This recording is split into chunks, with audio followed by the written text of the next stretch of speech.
Welcome parents and educators. Such a privilege for me to have a conversation with you about dyslexia, specifically about the strengths associated with the dyslexic profile. Let me introduce you to the motivation of these discussions and of my research. This is Judah. Judah is my son, he's 11. And it has been such a privilege to live with this boy. He's an incredible storyteller.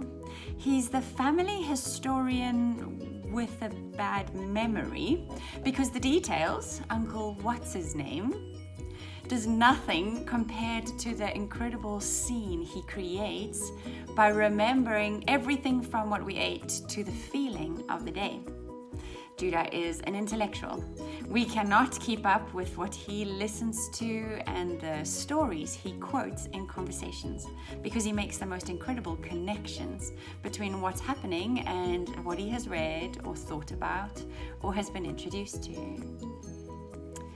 Judah is a magic mathematician. He'll think of an answer very quickly, and yet he has no idea how he got there.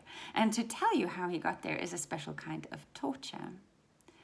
What is it with all these contradictions? Because of these contradictions, it took me forever to realize that Judah is dyslexic.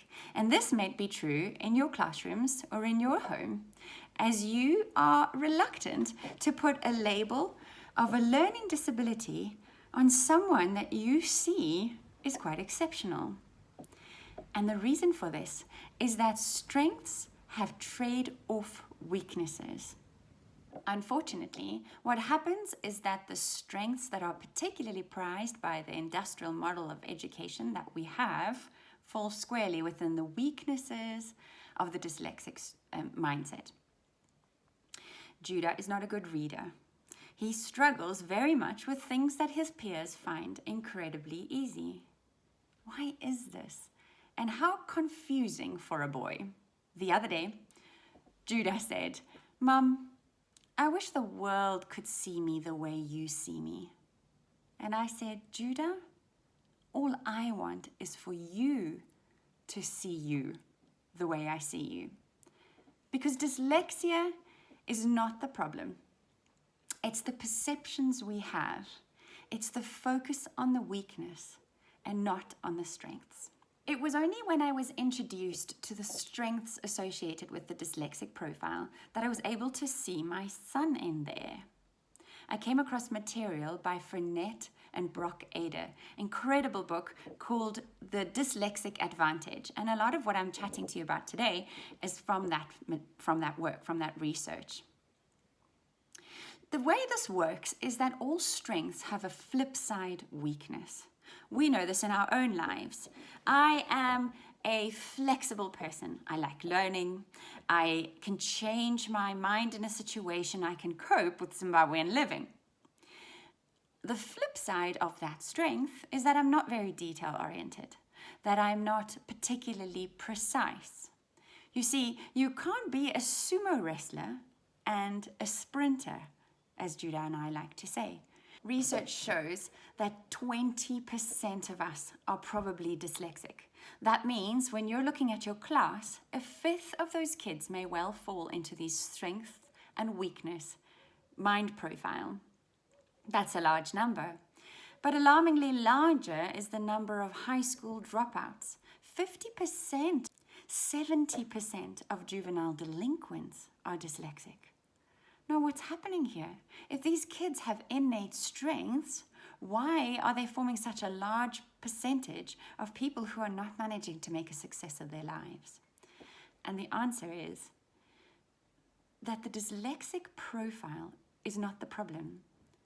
Our development of the strengths, our countering of the weaknesses, and our helping children and adults understand these strengths and feel confident about them leaves much to be desired. And that's what this conversation is about. Let me show you some more stats, good stats. 40% of self-made millionaires are dyslexic. 50% of all rocket scientists are dyslexic. I am of the opinion that it is not the dyslexic brain that determines the chance of success, but our response to it as parents and educators. So I'm suggesting a response that knows and addresses weaknesses. This conversation is not about remedial teaching. There's incredible resources looking at developing the weaknesses within the dyslexic profile. But I'm interested in how do we develop these strengths, not just for the sake of the dyslexic mind and quality of life, but for a world that desperately needs the dyslexic strengths. When you think of the strengths of dyslexia, I want you to imagine an acronym, M.I.N.D, MIND. The MIND strengths: material reasoning, interconnectivity, narrative reasoning, dynamic reasoning. MIND. Let's look at them one by one. The M in MIND stands for material reasoning. The ability to understand the position and form and movement of something and visualize it in 3D is material reasoning. Imagine a map of a building, a blueprint if you were. If you were to see it on paper, if you have a dyslexic strength, if you're particularly good at material reasoning, you'd be able to imagine that map in 3D and orient it in your head. You'd be able to imagine walking in through the back door, leading up the stairs, turning left at the top, and what you would find there. You've seen this in children when they are incredible at building puzzles in 3D. I know of a child who builds his puzzles upside down, not looking at the picture and only dealing with the shapes.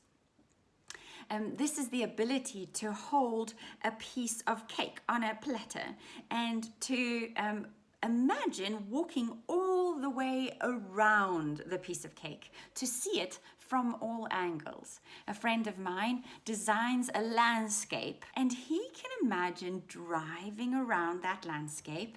He can imagine what it would feel like if you parked there, what the view would be if you got out of your car and looked back at the entrance.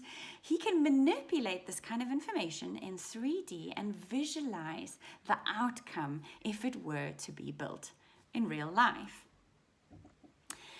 Dyslexic minds are big picture thinkers. They're visual thinkers. They understand the underlying principles, but they often struggle with the process along the way, with formulas, and these are the things we often use in a classroom.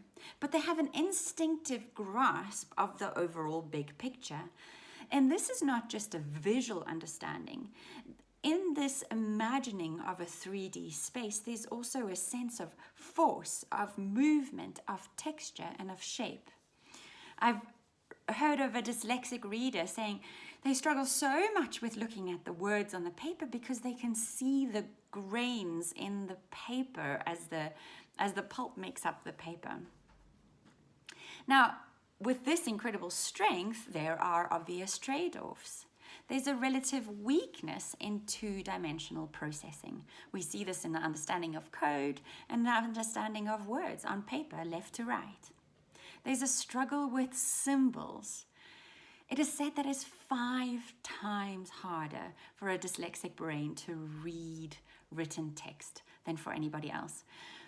Sometimes I've been told if you can imagine reading in Italian and reading it backwards, that's what it feels like. I think that's a bit artificial, but it gives you the idea just that it is that hard to read a two-dimensional set of symbols left to right when your brain is able to orient around three-dimensional figures so much more effectively.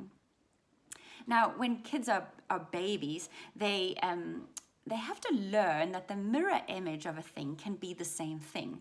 When a toddler looks at the side of a dog's face, they need to start understanding that if I were to see the other side of that dog, it would still be the same dog. But kids with dyslexia may retain that tendency for a very long time. Some spectacular dyslexic minds, like Da Vinci, have been known to write entire paragraphs in his journal backwards, to design his infamous inventions backwards and flip it in mirror image. There's also a struggle here to answer simple questions because of a difficulty of language output. If you're particularly strong in material reasoning, then words almost get in the way of something that's much more multifaceted for you. Einstein would say that language was a barrier, that he would think in maths, that he would think in images, and that language, that he almost had to translate it into language to be able to communicate it, which is a slowing process. Unfortunately, also, unrelated, unnecessary visual images swamp the working memory of a dyslexic mind. We'll talk a little bit more about working memory for you to understand it a bit more. I remember reading a story sum with Judah some years ago, and the question was 42 children on a field needing to line up in 7 lines. How many children per line? And Judah said, how big is the field? He was worried why they were there and whether there was a fire and they were evacuating and they needed to stand on the short end of the field. You can see how an ability to visualize much more than's being asked for can actually be a deterrent. There are such incredible careers that can be filled with people with a strong material reasoning gift. Architects, engineers, surgeons need this ability to see in 3 dimensions. Mechanics, radiologists, and chemists. The second gift associated with the mind strengths is the I for interconnected reasoning. Interconnected reasoning is the ability to look at separate problems, ideas, products, and to see connection between them. Now, there are axioms in the brain. Think of them as telephone poles. And in a non-dyslexic brain, these axioms are close together. The connections are obvious and smooth and fast. In a dyslexic brain, the connections and the axioms are much further apart. The connections are more unlikely, slower, but more complex. Dyslexics often become late bloomers, those guys with great interdisciplinary thinking, a master's in mathematics and music, men and women that see connections between things that other people would not associate. They're top-down thinkers. I've realized in teaching my son, if I can give him the framework of something, an outline, then he can fill in vast details. Unfortunately, our classrooms are built on adding details, adding complexity, and eventually getting to mastery of skills, as opposed to offering a top-down thinking strategy. Giving children summaries beforehand, letting them read within series where they get to know characters, giving overviews really help for the dyslexic mind. Now, the dyslexic mind has an ability to detect relationship between things. Think of alternative uses of an item. Think of word pictures and metaphors, and are great at spotting similarities between apparently diverse things. These are all divergent thinking skills. Unfortunately, mostly within an education system, we test convergent thinking, the most likely answer, the most right thing, that doesn't necessarily form well when you're thinking of 6 possible answers to the same question. One particular strength associated with an interconnected reasoning ability is an ability to see gist. The dyslexic mind can get an overall contextual picture of a thing very quickly. It's when you see that somebody reads to you and they read very poorly and they make tons of mistakes, and then you ask them what they read about and they know. They know what it was about, generally, even though they lost so much details on the way. They use context. And they reason very well. And their ability to deduct and think of options of what a thing could mean. The difficulty lies in the particular details, in the obvious connections that seem so logical to the rest of us. The trade-offs associated with this strength comes with an internal distractibility.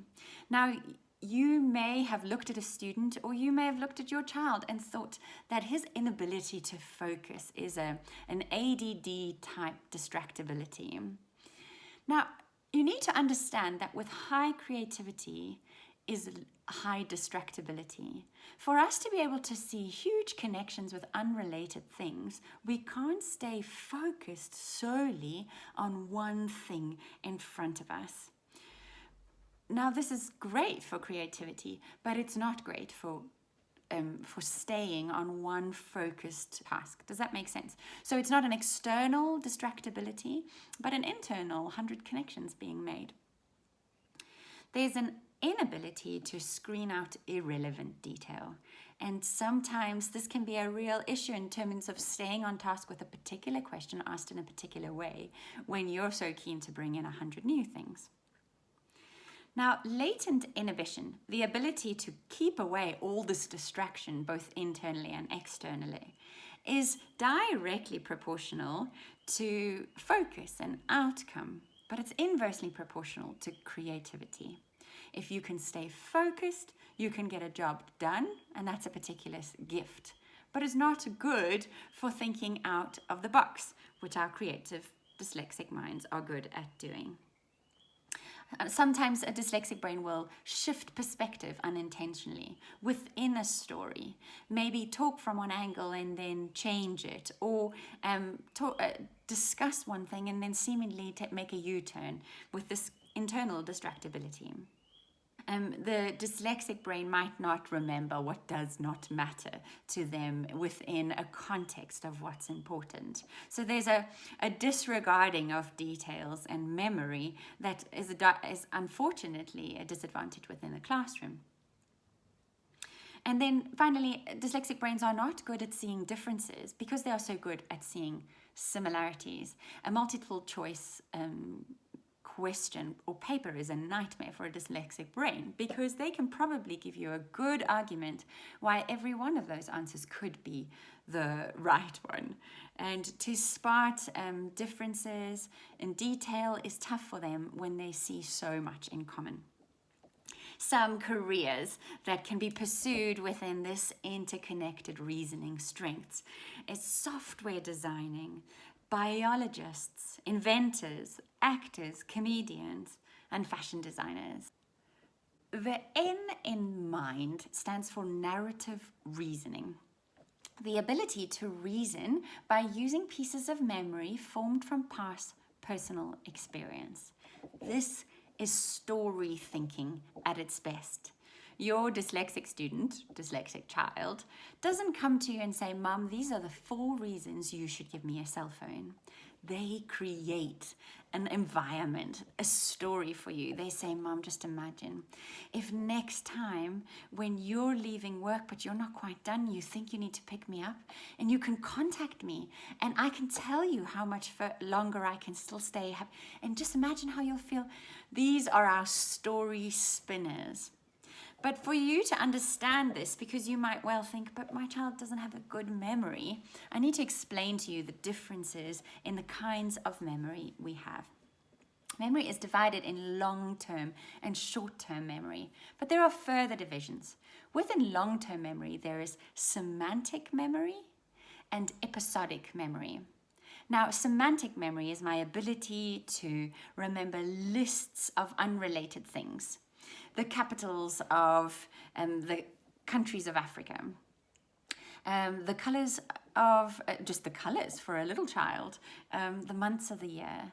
Dyslexic thinkers struggle with unrelated lists of facts. But the other kind of memory, episodic memory, is the ability to take elements and weave them into a story. Think of it as not videos, DVDs full of pre-recorded stories stored within the dyslexic brain, but more as a stage with all the props, all the sound effects, all the costumes. And when the story is told, all these elements are recombined creatively, sometimes very creatively, and the story is reenacted as opposed to semantically remembered. The short-term memory is also divided between working memory and short-term recall. Now, I promised I'd get back to this. Working memory is, if you think of a computer's random access memory, his ability to process and hold in mind information and work with it and manipulate it on the go. That's working memory.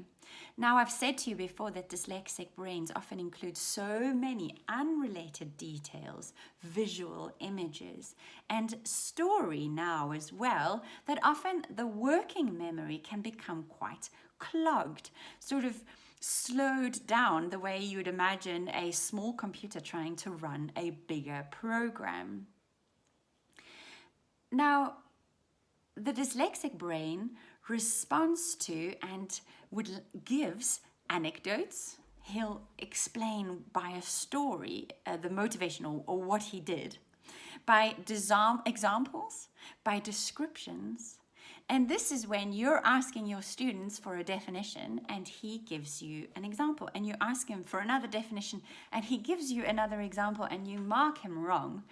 But in truth, he has answered the question, but not in a focused, simple way, but rather in a reconstructing of information and of reasoning. Now, the trade-offs associated with narrative reasoning is a poor semantic memory. I've mentioned this before, but the memory, remembering names, remembering dates, that kind of thing just does not stick in a brain that prefers a story. They're extremely creative writers, but they struggle to write. Can you see the injustice of a child that is more likely than the other 4 out of 5 in your classroom to love a good story, to be the one that struggles with reading and writing? In an ideal world, I would love to see us teach writing as a skill, the actual mechanical ability to write and construct sentences, the one we know the dyslexic brain would struggle with, but also in having something worth saying. In my mind, to give a child that is dyslexic a scribe, somebody who records his thoughts and his stories, is a huge, huge advantage and a necessity, so that these brilliant stories come out. When you might find that your son would use nice all the time in his writing because he can spell it, and would not use intricate, which he would use when he's talking to you. Just a personal note there that audio books count. It takes us such a long time to tell ourselves that children are allowed to listen to stories. We say, oh, it doesn't count, they have to be able to read. Well, it's really a little bit like saying to somebody in a wheelchair, you have to go down the stairs because all the other children are, when really the point is getting down the stairs. And an ability to listen and interact with stories is actually a special gift of the dyslexic mind. And I feel super strongly that they should not be kept away from incredible stories based on their reading level. The careers associated, the options out there for narrative reasoners is poets, authors, counselors, lawyers, ability to reconstruct a crime scene you can imagine in terms of investigators, screenwriters, coaches, game designers, the ability to see a new story and creatively put together from old information is something that serves in all these careers. The D in mind strength is for dynamic reasoning. Now, dynamic reasoning is the ability to predict future events based on past patterns and trends. A geologer that sees a current situation on the geography and is able to look at how past events would have resulted in this outcome that you see in front of you. And added to that, if these events continue happening, what would the landscape look like in future? but is a especially valuable gift when outcomes vary.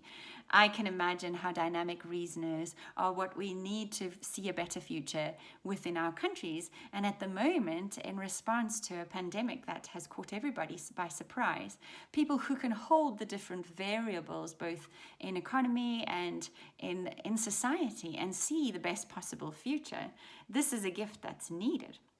There's inventiveness in dynamic reasoning. It's the opposite of automaticity. So the dyslexic mind struggles to automate and do the same thing that is done 100 times without thinking, but he can see a new way through a problem where others can't. Now, if the excellent non-dyslexic brain stores information in organized filing cabinets and systems, the dyslexic brain is more like intricate hyperlinks on a web search, a circular thinking that makes connections all over and sees possible connections and possible ways forward. Something that is a particular strength of the dyslexic mind that's strong at dynamic reasoning is eureka type thinking. You'll remember Archimedes, the mathematician. He's trying to figure out the volume of irregular objects, and he thinks and processes and works through different levels, and then later he gets into his bath, it displaces water, and he says, Eureka! Because insight is suddenly reached after loads and loads of complicated thinking. This kind of insight is slow. It's seemingly passive. How many times have you said to your child, could you just start working? But actually, the thinking looks like not working, but it's a brain that's processing and thinking and making connections. It needs reflective time. You can see how that is a problem in traditional classrooms. And the thing is that with the dyslexic thinking, with insight and interconnected reasoning, more busy actually means less productivity. More pressure to think fast means less of an ability to think at all. Now, the trade-offs associated are probably quite obvious to you. There's a reduced speed, and our education system depends hugely on speed and efficiency. Test taking is a nightmare for a dyslexic brain. The circular thinking is fantastic when you're coding, but it's not great when you're needing sequencing, left to right, logical step-for-step thinking. And of course, when automaticity is hard, that's super frustrating for the hardworking dyslexic student. But you can see now why entrepreneurs and 40% of self-made billionaires are dyslexic, because entrepreneurs need dynamic reasoning. There's a convention by which dyslexic brains are called into Fortune 500 companies when everybody else doesn't see a new way through a problem. So with that then, the M.I.N.D strengths associated with the dyslexic profile. If, like me, you're able to see a son or daughter or children in your classroom from these strength perspectives, you would join me in wanting to develop these strengths. I'm so passionate about us not spending the majority of dyslexic children's best energy and time encountering weaknesses that will only grow to a certain level without tapping into the vast potential that lies within their strengths.